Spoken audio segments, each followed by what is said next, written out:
When you picture the life of a writer, what's the first thing that comes to mind? For a lot of us, it's this image of a lonely genius. But what if that whole idea is actually what's holding writers back? Today, we're going to dig into why collaboration isn't just a nice to have, it's absolutely essential.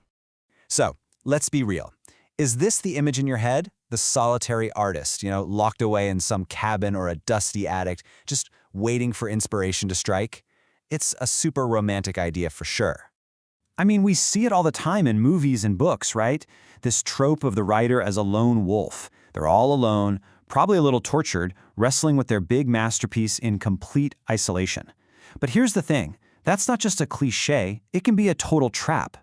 Because the truth, while creative writing has this long, really powerful tradition of collaboration, the most successful writers have always kind of clustered together, sharing ideas, critiquing each other's work, and building a real community. They know a secret. Writing doesn't have to be lonely. In fact, it's better when it isn't. Okay, so how does this collaboration thing actually work? Well, it all starts with the most fundamental building block of any creative community, the art of critique. What's so interesting here is that critique is totally a two-way street. It's not just about learning how to take feedback without getting all defensive, it's also about learning how to give feedback that's actually constructive and insightful and genuinely helpful. You've got to get good at both sides of that coin if you want to grow. And this quote just nails the emotional weight of it all. When you pour your heart out on the page and you get nothing back, crickets, it's humiliating. It's honestly worse than getting harsh criticism because at least criticism means somebody cared enough to actually read it. Indifference is the real killer. So this is a crucial point. Dismissal actually comes in two forms. The first one is obvious, right? Just flat out ignoring the work. But the second one is way more subtle. It's false praise. That quick good job that really means I didn't really read this. It shows they weren't invested, and it's just as useless as silence.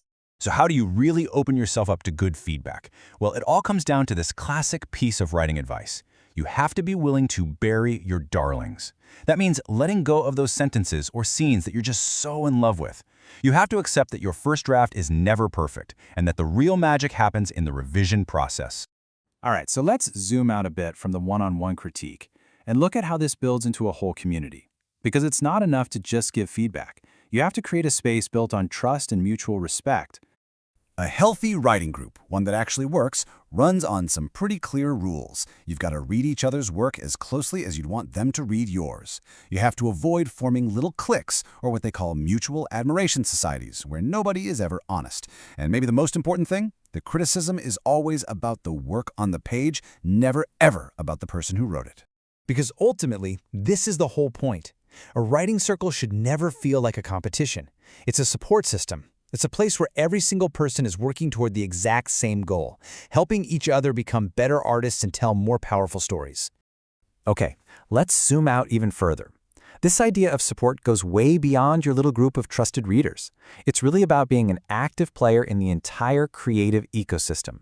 It's about becoming what's called a literary citizen.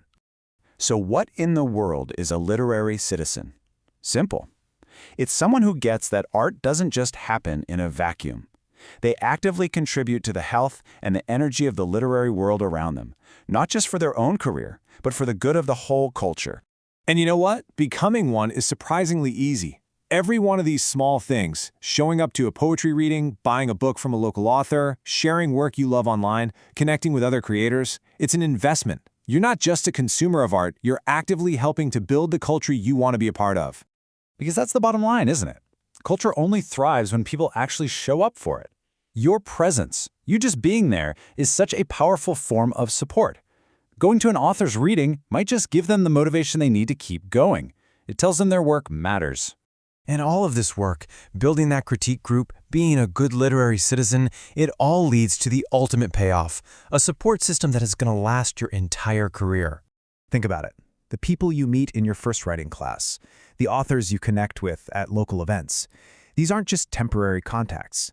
These people become your colleagues, your mentors, your friends for decades. They become your professional network. And that network, it provides real, tangible benefits. I'm talking about the people who will write a blurb for your book cover, who will give you the inside scoop on which journals to submit to, who might just refer you to their agent, and who will absolutely be there to pick you up when you get a rejection letter.